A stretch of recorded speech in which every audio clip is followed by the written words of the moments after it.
Le conseil d'administration du Fonds monétaire international a achevé la deuxième revue du programme de réforme économique de la Tunisie, appuyé par un accord au titre du mécanisme élargi de crédit. Le pays va donc bénéficier d'un nouveau décaissement de près de 177 millions de dinars. Ceci porte le total des décaissements au titre de l'accord à 631,36 millions de dinars, soit environ 919 millions de dollars. Une enveloppe financière assortie de recommandations, la Tunisie devra baisser le cours de sa monnaie si elle souhaite relancer son économie.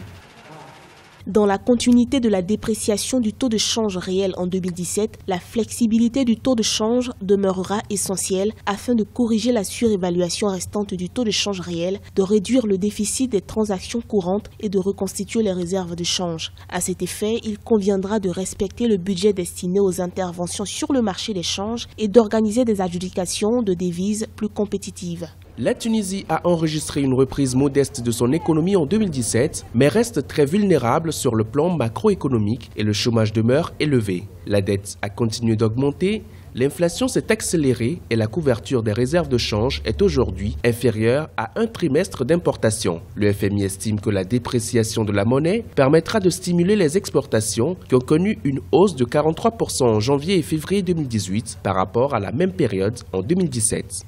Tous les États qui traitent avec le FMI sont souverains. Le FMI émet un avis et l'État peut apprécier. Cependant, aujourd'hui, quand même, pour qu'un pays soit en programme avec le FMI, il faudrait que ce pays écoute aussi le fonds. En quelque sorte, le FMI, quand même, est une porte ouverte pour les États.